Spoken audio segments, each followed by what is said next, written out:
your nation, your province, your southern Alberta. From the heart of Lethbridge, it's Bridge City News Weekend Edition. Hello, I'm Naveen Day. Thanks for joining us. A midnight deadline for a Canada Post strike has come and gone. The union representing about 55,000 postal workers says its negotiators will continue to review the latest contract offers from the mail carrier.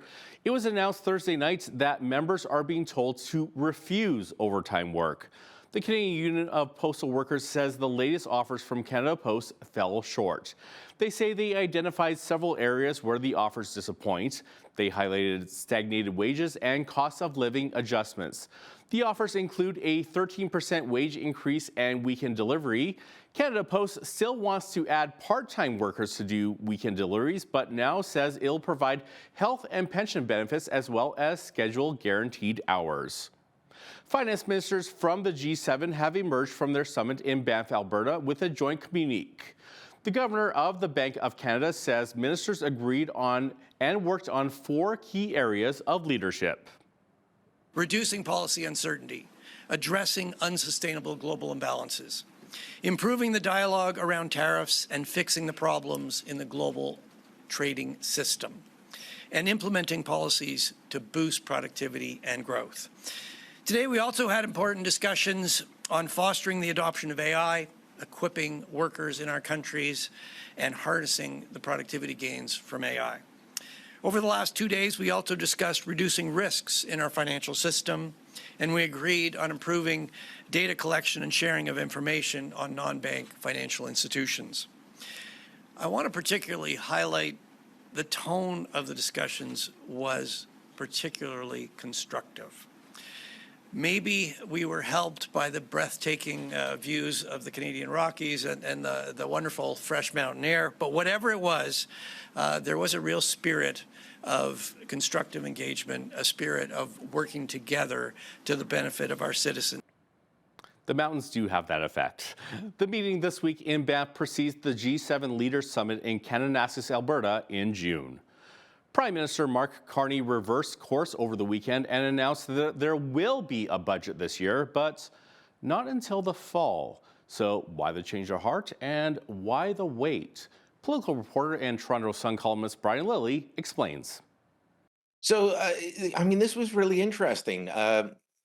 PM Carney announced his cabinet on Wednesday. There was the good, there was the bad, there was the ugly. People gave their different reviews of it. But there's a lot of positive reviews of the cabinet. Maybe not from me, but some others. And Francois-Philippe Champagne is the new finance minister. And he comes out on Thursday, the first cabinet meeting, and tells reporters, they're asking him, well, when will the budget be? And he's like, oh, no, we're gonna bring in the middle tax cut. We're gonna have the speech from the throne, and then we'll have a fall economic statement. What, no budget? No, we'll have a fall economic statement. And so it was like that from Thursday until the weekend, when Prime Minister Carney's in Rome speaking to reporters, and he gets asked about this, and he changes his tune. So he left it for several days. As I say in my column, he allowed Frankie Bubbles, which is my nickname for the finance minister, he allowed Frankie Bubbles' exuberance to spill over for days with everyone thinking there was no budget. This isn't good for the economy. It's not good for our credit rating. And then Mark Carney had to put a cork in it and clean up on aisle 3. He came out and said, no, we're going to have a budget, but it will be in the fall. Now, look, I think they could still do a budget this spring. The finance department is filled with highly skilled people who would be able to go out there and do the right thing, come up with a budget, come up with it quickly. The reason that they won't is political. But when pressed, Prime Minister Carney did come up with some valid reasons for why putting it off to the fall is a good idea. So, got to give credit where credit is due. You got to criticize when they need it and give credit when they need it. So when asked, well, why not this spring? He said, first off, the House is scheduled to rise on June 20th. Now, they could sit into the summer. That's absolutely correct. But the NATO summit is on June 23rd and 24th. And that's going to have an impact, as Carney correctly pointed out, on the Canadian budget, because there's going to be a lot of pressure on Canada to spend more on defense. Then he said there's the ongoing talks with the Americans surrounding tariffs and the economic relationship. What kind of impact will that have? The Americans are ready to deal. They're ready to talk to us. They say it's up to us. So that could have an impact on the budget. Why bring out a budget and then sign a deal with the Americans? And then thirdly, he said they're going to be looking over the summer for efficiencies in government, trying to make the public service, which has ballooned under the Liberals dramatically, up 40%. They're going to be looking for ways to make them more productive, more efficient, and find savings. Equalization is a touchy subject for most Albertans, especially when numbers come out showing Quebec receives 66 cents for every equalization dollar. This year, that will be $13.6 billion. Many Albertans don't think that's fair and wonder if the equalization formula can be changed. Ted Morton, former Alberta Conservative Cabinet Minister and Vice President of Fairness Alberta, gives us his thoughts. Very briefly, there's a concept called fiscal capacity, the ability of each of the 10 provinces, their ability to raise revenues. And Alberta ranks high on that. And so the higher your rank, the more you pay in. The lower your fiscal capacity, the more you get. Equalization program in Canada is about a $20 million a year program. What Alberta pays into equalization is only about $3 billion a year. We pay another $3 billion a year in other types of direct payments, what's called the Canada Health Transfer, the Canada Social Transfer. Those are payments that go directly from Ottawa to provincial governments. And so that you're looking at around $6 billion a year. But that's only a small portion of the overall net loss of revenues out of Alberta to Ottawa. Those are payments that go to Ottawa and then directly to other provincial governments. There's also money that leaves Alberta that doesn't come back. That's not to governments, but just individuals. The Canada Pension Plan, employment insurance. We contribute much, much more into those than we get back because we have a younger workforce, fewer people. We're taking pensions, more people paying in. Same thing on employment insurance. We've historically had lower employment. One complaint might be, why should Alberta subsidize other provinces like Ontario and Quebec? Are we simply rewarding poor fiscal management and high spending? In part, that's part of the equalization program. It's about a $20 billion a year program. Over the past 2 decades, Quebec has regularly received 66 cents of every equalization dollar. 2/3 of that $20 billion a year goes to Quebec. And we can get into that, why that happens if you want. But I think that's been very aggravating to Albertans, and particularly the things have been better for the last couple years, but the decade from 2010 to 2020 were tough years for Alberta economically. We were debt free. We worked hard Ralph Klein had paid off the debt. The Stelmach government, we didn't do I was part of the government I was part of. We didn't do as good a job as we should have in terms of fiscal management. We didn't run up any new debt. In the next decade, there was close to $80 or $90 billion of debt in Alberta because of the decline in the economy. But Alberta was still paying $15 to $20 billion a year net to Ottawa for equalization and these other programs, while we're running up $80 or $90 billion worth of debt. So that doesn't strike people as fair. When we're in recession and running up debt, why are we sending money to directly to other provincial governments? Let's talk on Quebec for a bit there, because you were saying that Quebec gets a higher amount of equalization payments, and it has something to do with language. 66 cents out of every dollar. Right, and you were saying it has something to do with Quebec's language laws. Let's hear about that.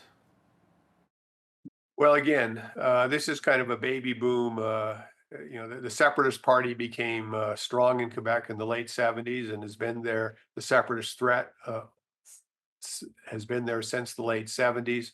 Pierre Trudeau's highest priority, the Liberal Party's highest priority, was to prevent Quebec separatism.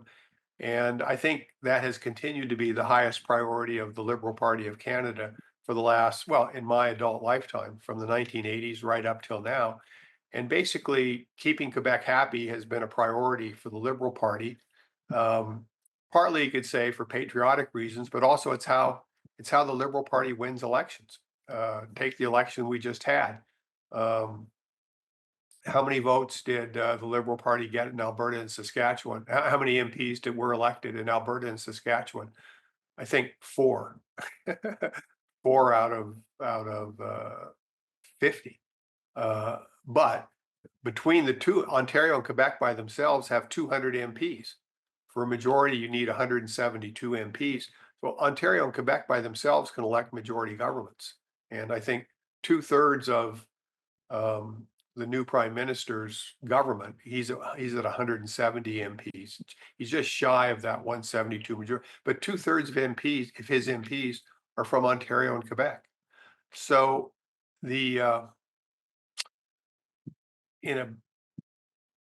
talking about equalization and fiscal transfer is just kind of the micro issue, actually tracing dollars and cents, leaving Alberta and going elsewhere. But at a macro level, sort of in a broader sense, Alberta is constitutionally very vulnerable to a political strategy which says for the federal government, and mainly the Liberal Party, if we move money from resource-rich but voter-poor Western Canada to resource-poor but voter-rich Ontario, we can win elections. This week was National Paramedic Services Week. The event kicked off in southern Alberta Sunday with a display and information center at Medicine Hat Mall. Well, summer is almost here, which means patio season is going full swing. That means Lethbridge's outdoor patios, parklets, and street vending program is back, turning streets and sidewalks into lively, welcoming spaces. This initiative supports local businesses while enhancing the city's vibrancy and appeal. And here at the Penny Coffee House, manager Jacob Ramsdell says not only do patrons gravitate more to the downtown, he says sales spike up as high as 10% once the parklets appear. It's a great thing for all the customers. They all do look forward to it, as we've been in the program basically since its inception, and I believe we were part of the kind of pilot program that was dished out in 2019 as well. During COVID, it was a big help because it allowed us to expand our seating and do all that stuff. So, our customers do really enjoy coming out here in the summer and having the fresh air and the nice summer sunshine. Following a pilot project, the program started in 2020. It gave businesses free outdoor space to stay safe during the COVID-19 pandemic. With operations now stabilized, the initiative is shifting to a cost recovery model. Small administrative and space use fees will support the long-term success. It's approximately $10 a square meter for a parking space if you're using a parking space, and then just for the minor patios, it's a small $50 administration fee. But all of our fees have been reduced by 50% because this is the first year we're bringing them out. We all knew that it eventually would go back to a paid program, and it's really not that too much for the opportunity to have people come outside and eat. There are a number of parklets already installed around the city, which can add variety to those who love to enjoy Lethbridge's abundant sunshine and weather. We have around 6 out and about. We have the old style downtown theme parklet that we have actually out in front of Beirut Shawarma, and there's a few along 3rd Ave where we had the construction done where businesses can move their bollards out to take up parking spaces, and then they can set up their patios on the parking spaces there. We have about 2 physical parklets to give out yet, so if those could be used up, that would be fantastic. For program details, including safety rules, application forms, and the review process, visit the lethbridge.ca website. For Bridge City News, I'm Naveen Day. One of the hockey players injured in the 2018 Humboldt Broncos bus crash is having his recovery story laid out in a TV documentary. While 16 people were killed in the crash, Ryan Straczynski was one of 13 people who were injured. He was left a paraplegic. A film crew from Regina-based Prairie Cat Productions followed Straczynski around for 8 months, documenting his new life as a wheelchair athlete. It's been 7 years since the Humboldt Broncos bus crash, where 16 people lost their lives and 13 were left injured. It's something that I think about every day. Just insight into my life. I think a lot of people know the story of Humboldt and what happened, but I think a lot of people don't really know kind of my story, my perspective, and where I'm at now. So I think it'll open a lot of eyes, and hopefully people get insight into what my life looks like. I wasn't sure what to expect, but eventually I just got used to it. I didn't really think that the cameras were there. Sometimes I'd just be so focused on either basketball or work or whatever it was that I was doing. I just kind of forgot about the cameras. Proven to myself that no matter the situation you're in, you can achieve your goals still. And one of that was always being Paralympics, because that's the highest level as an athlete you can get to. Been on the Calgary local team, and I'm heading to my first camp in July for Team Canada. Get invited to try out and experience what it's like, to see what it takes to get to that level. I love the team sports. Basketball's kind of new to me, but I'm learning the skills, learning the systems, and just learning to be as good as I can. I hate watching myself on camera and hearing myself, so I don't know what to expect. I'm just hoping that the audience likes it and that it turns out well, and then we'll see what happens from there. I'm Ryan Stresnitsky, and this is We Were Broncos. That 6-part series, We Were Broncos, will air on AMI on May the 26th. A number of physicians in Lethbridge have released a letter to the public that says the emergency department at Chinook Regional Hospital will continue to be under increased stress due to doctor shortages. In the letter, Dr. Sean Wild and about a dozen other physicians say the challenges of recruitment and traveling doctors coming and going have made it difficult to keep up with schedules for the past year, and it's only going to get worse. BCN's Landon Hickok has the details. The letter, since being publicly released this week, emphasized that the emergency department of Chinook Regional Hospital has seen at least the absence of one doctor every day since early this month, and that there's a real possibility of being 2 doctors short on many days in the coming months, which could mean a 30% reduction in available doctor hours than what is desired. Dr. Sean Wild, who signed onto this letter, says that recruitment will be a long process, especially here in a smaller city like Lethbridge. We do need to increase, ideally, our recruitment of local doctors. In the long term, having the new medical school campus here in Lethbridge should help. And also this summer, we're starting to train 1 to 2 emergency specialists in our department each year with a new program in conjunction with the University of Calgary. So we're optimistic that long term that will help recruit people. But, in the coming several months to a year or more, we still don't have a great short-term solution for that period. Alberta Health Services reached out to us at BCN and have provided us with a statement on the issue about the ongoing recruitment process at Chinook Regional Hospital. In sections of the following statement, AHS says that Chinook Regional Hospital currently has 17 emergency medicine physicians and is actively working to recruit 7 more. 2 new physicians were hired in 2024, and 3 additional candidates have recently been interviewed and are in the midst of the recruitment process. Despite these ongoing efforts and locum coverage, the emergency department continues to experience shortages. All patients at Chinook Regional Hospital's emergency department continue to be seen based on the severity of their medical condition. However, those with less acute issues may experience longer than usual wait times, despite the hospital traditionally having some of the shortest wait times in Alberta. Additionally, AHS say that they are exploring all available options to support the emergency department to deliver effective services. For Bridge City News, I'm Landon Hickok. After announcing an $8.6 billion plan last fall to build and renovate more than 100 schools, the government of Alberta says 11 schools have moved one step closer to construction. Education and Child Care Minister Dimitrios Nicolaides says of the 33 previously announced projects that are in the works, these 11 are being fast-tracked, creating more than 8,000 new and updated student spaces. 3 projects, are now ready to progress from design to full construction. 7 projects are ready to move forward from planning to design.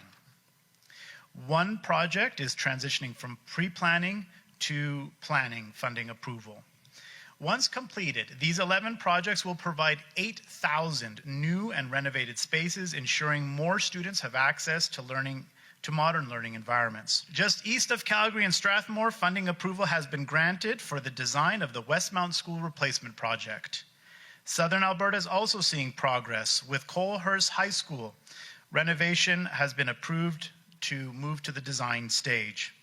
In Central Alberta, a new middle school in Northeast Red Deer is now approved for planning, and the replacement of the Norwood School in Wetaskiwin has now secured design funding. Now, following that announcement, the Palliser School Division says they are excited that the town of Colehurst will see a modernization of their existing high school. The school, built in 1957, will now move forward to the design phase of the project. Superintendent Dave Driscoll says they are greatly appreciative of the province investing in education in rural zones. It's a project that we've been working on for numerous years, trying to move forward on. Colehurst is a community that continues to grow, and we're getting a little tight on space in our schools. Over the last few years, we've gone into the planning phase where we did a lot of work with our community and deciding what to build and how and what it would look like. And we're excited that through the accelerated program that we're moving forward into the design phase and hopefully into the construction phase sooner than later. This government is still investing heavily in our rural areas, and they have faith that these areas need modern schools just like everyone else. Our school that we have is a great school. Staff are amazing. Kids are getting great education, but when we can expand that with a newer facility that offers opportunities beyond what they can have in their existing building, it will enhance their ability to be successful in anything they choose to do in the future. So we're looking forward to that, and we're gratefully appreciating the work that Alberta Ed and Infrastructure is doing. Up next, stories from around Southern Alberta. Don't go away.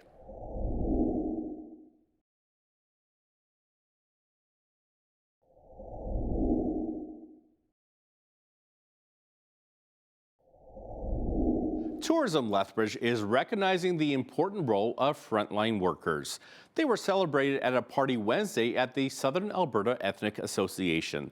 Tourism Lethbridge CEO Aaron Crane says the event recognizes the important role of hotel employees, servers, retail, and other staff who play in delivering exceptional visitor experiences. And they're the ones who really make the difference. When you make an impact in a visitor's life, that's when they go home and they tell more people about the experience that they had in Lethbridge. That's when they decide, oh, hey, we're going to stay a little bit longer and we're going to spend more money and we're going to go to the place that you recommended. Today, we are also launching the Explore Lethbridge app. It is only right now for those frontline employees. If they go and they show the app at the attractions around town, they will get in for free so that they can see firsthand what those attractions are all about. When we're celebrating them, we're saying you're important, because if the frontline workers are giving a really good impression, that often will be enough for someone to want to come back. And I think a lot of times they're unheralded in the kind of work that they do, because people think, oh, they're just, frontline, they're just working. But they're really not, because they are definitely ambassadors for our city and our whole region.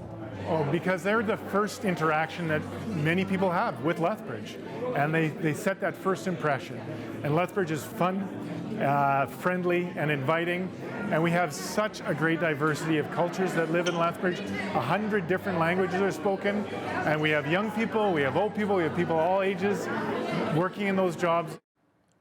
According to the most recent study from Stats Canada, federal, provincial, and territorial governments collected 93.7% of the government revenue generated by tourism in 2023. Dining out on patios is becoming the norm around Lethbridge for the next few months, and the City of Lethbridge has an initiative to bring more outdoor hospitality experiences to the downtown area. So I decided to sneak out of our office to grab a cool beverage and file this report. Well, summer is almost here, which means patio season is going full swing. That means Lethbridge's outdoor patios, parklets, and street vending program is back, turning streets and sidewalks into lively, welcoming spaces. This initiative supports local businesses while enhancing the city's vibrancy and appeal. It's a great thing for all the customers. They all do look forward to it, as we've been in the program basically since its inception, and I believe we were part of the kind of pilot program that was dished out in 2019 as well. Following a pilot project, the program started in 2020. It gave businesses free outdoor space to stay safe during the COVID-19 pandemic. With operations now stabilized, the initiative is shifting to a cost recovery model. Small administrative and space use fees will support the long-term success.